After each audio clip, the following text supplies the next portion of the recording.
क्या आप जानते हैं कि डेव कनस्ट वो पहला शख्स था जिसने पूरी दुनिया को पैदल चलकर क्रॉस किया, लेकिन इस दौरान डेव ने समंदरों को क्रॉस करने के लिए हवाई जहाज का इस्तेमाल किया। इस पूरे सरकम नेविगेशन में डेव ने टोटल 27,000 किलोमीटर का डिस्टेंस बेशक टुकड़ों टुकड़ों में ही सही लेकिन पैदल पार किया। पर आज हम जिस शख्स की बात करने जा रहे हैं वो डेव नहीं है, बल्कि शायद डेव से भी 2 हाथ आगे है। ये शख्स दुनिया के सबसे लंबे कंटिन्यूअस रास्ते को क्रॉस करने पर तुला है, वो भी सिर्फ पैदल। जी हाँ, जहाँ हमारी सोच खत्म होती है वहीं कार्ल बुशबी की सोच का आगाज होता है। ना 5,000 किलोमीटर, ना 10,000 और ना ही 25,000 किलोमीटर। इन्होंने इस सफर पर हैरत अंगेज तौर पर अभी तक 47,000 किलोमीटर का सफर सिर्फ अपने पैरों पर तय किया है। और हैरानी की बात, आज भी इनका सफर खत्म नहीं हुआ।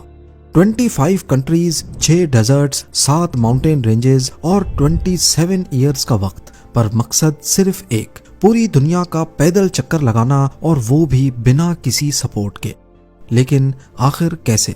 ज़ेम टीवी की वीडियोस में एक बार फिर से खुशामदीद। नाजरीन, इंग्लैंड से ताल्लुक रखने वाले एक एक्स पैरा ट्रूपर कार्ल बुशबी, जिन्होंने दुनिया के सबसे लंबे रास्ते को पैदल क्रॉस करने का खतरनाक इरादा किया। 1 नवंबर 1998 को उन्होंने सिर्फ $500 जेब में रखे और चिली की सदर्न टिप पर वाक़े पुंटा अरीनाज शहर से अपना सफर शुरू किया।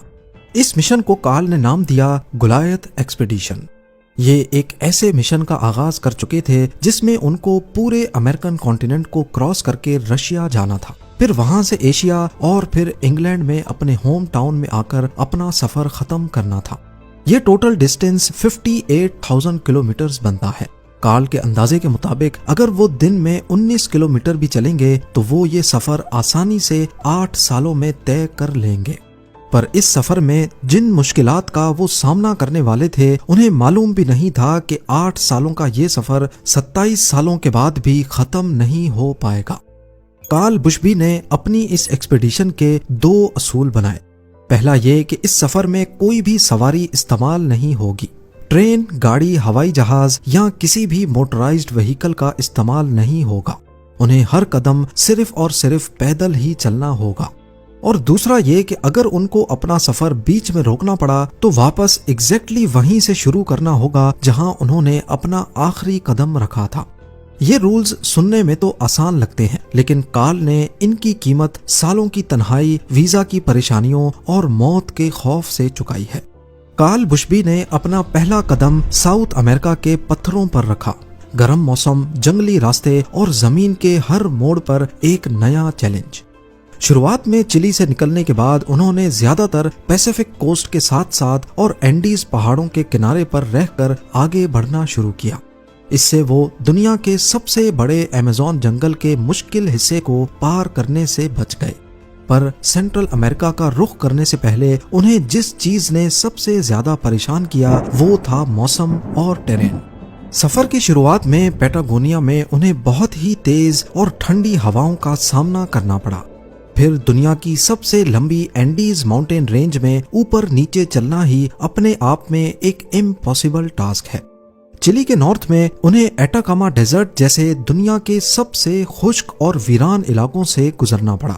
यहाँ सबसे बड़ी मुश्किल पानी की कमी और दिन के वक्त तेज गर्मी थी।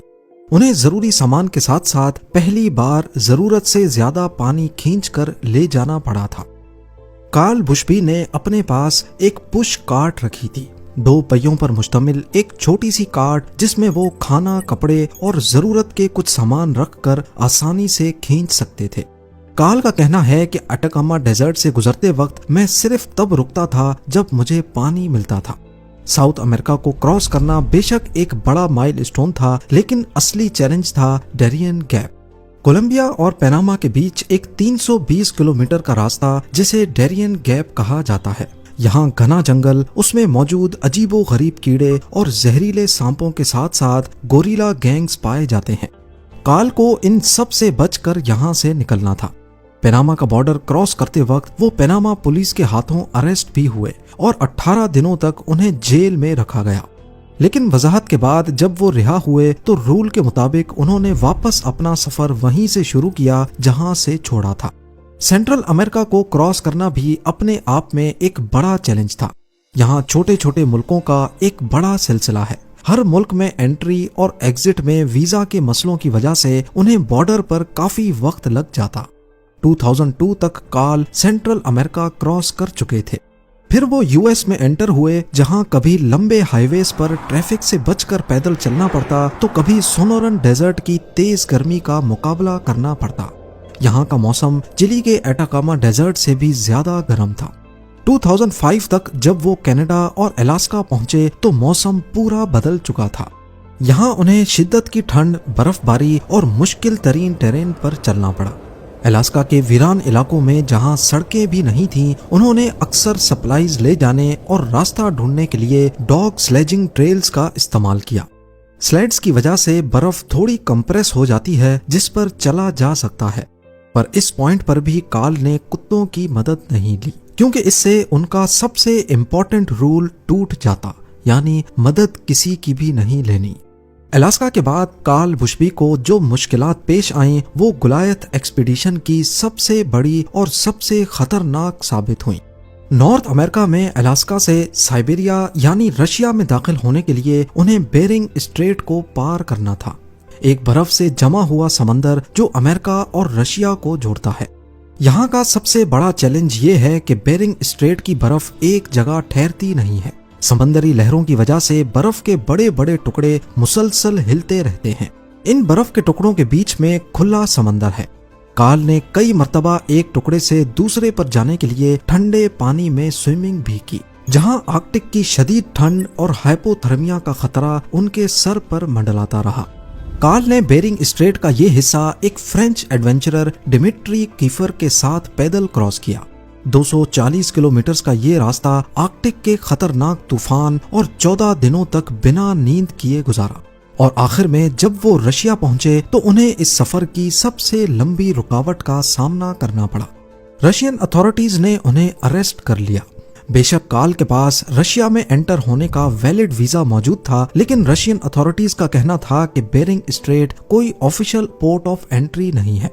इस मसले को लेकर कार्ल को डिपोर्ट करके वापस यूके भेज दिया गया।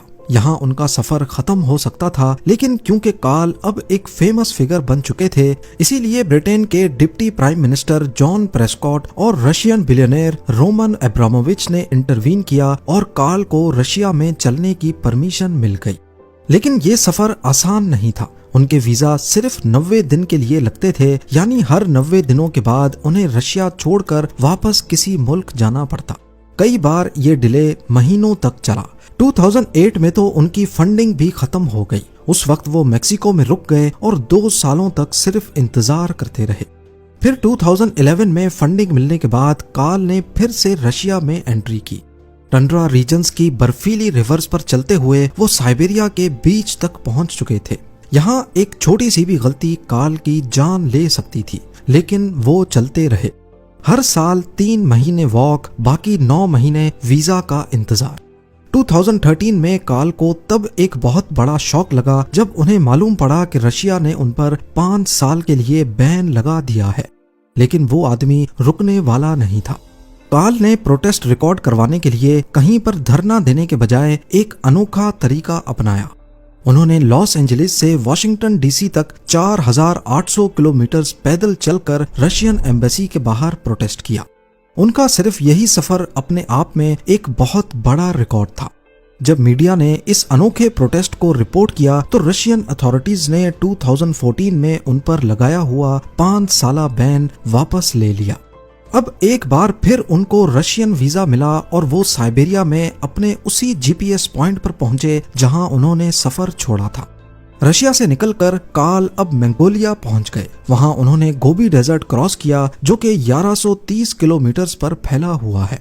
फिर वो चाइना के रास्ते कजाकिस्तान, उज्बेकिस्तान और तुर्कमेनिस्तान से गुजरे, लेकिन ईरान के वीजा ने उनका रास्ता एक बार फिर बंद कर दिया। ये पेंडेमिक का दौर था और तुर्कमेनिस्तान में ही कार्ल का सफर लंबे अरसे तक रुक गया। जब ईरान का वीजा फिर भी नहीं लगा तो 2022 में कार्ल ने एक जानलेवा प्लान बनाया। उन्होंने सोचा कि अगर मैं ईरान नहीं जा सकता तो कैस्पियन सी से स्विम करके आज़रबाईजान जरूर पहुंच सकता हूं। इस काम के लिए उन्होंने एक छोटी कायक हाथ की, पर अपने लिए नहीं बल्कि अपने सामान को लादने के लिए। उन्होंने 288 किलोमीटर का कैस्पियन सी 31 दिनों में क्रॉस किया। रोजाना वो 6 घंटे स्विमिंग करते थे, 3 घंटे सुबह और 3 घंटे शाम को। फिर रात को उसी कायक पर चढ़कर सो जाते थे। तेज लहरों ने उनका रास्ता रोकने की बहुत कोशिश की, लेकिन काल नहीं टूटे। उनका कहना था, मुझे स्विमिंग करना पसंद नहीं है, लेकिन ये करना जरूरी था। आखिर वो आज़रबाईजान पहुंच गए और वहां से फिर वॉक शुरू कर दी। 2025 में काल आज़रबाईजान से टर्की में एंटर हुए। अब वो इतने मशहूर हो चुके थे कि हर गांव में लोगों ने उन्हें अपने घर पर दावत दी। बीबीसी से बात करते हुए काल ने बताया कि टर्की की मेहमान नवाजी वो कभी भूल नहीं पाएंगे। इस्तांबुल में उन्हें बॉस्फोरस स्ट्रेट को पार करके यूरोप में एंटर होना था। बॉस्फोरस ब्रिज पर सिर्फ गाड़ियां अलाउड हैं, पर अथॉरिटीज ने सिर्फ काल को इस पर पैदल चलने की परमिशन दी और यूं वो इस ब्रिज को पैदल क्रॉस करके ऑफिशियली यूरोप में एंटर हो गए। इस मौके पर उनका कहना था कि मैं जब निकला था यूके में टोनी ब्लेयर प्राइम मिनिस्टर थे, अब ब्रिटेन में 5 नए प्राइम मिनिस्टर्स आ चुके हैं। मुझे लगता है जब मैं घर जाऊंगा तो वो मुल्क भी नया होगा। 27 सालों की बेमिसाल मुशक्कत के बाद काल बुशबी के अब आखिरी 3000 किलोमीटर बचे हैं। उनका टारगेट है Bulgaria, Romania, Hungary, Austria, Germany और फ्रांस से होते हुए यूके तक पहुंचना। पर काल के लिए अब एक और बड़ा मसला आने वाला है, और वो है इंग्लिश चैनल, यानी यूके और फ्रांस को जोड़ने वाला चैनल टनल। चैनल टनल पर भी वॉक करना सख्ती से बैन है, क्योंकि वहां से हाई स्पीड ट्रेन्स गुजरती हैं, गर्माइश हद से ज्यादा और ऑक्सीजन की कमी।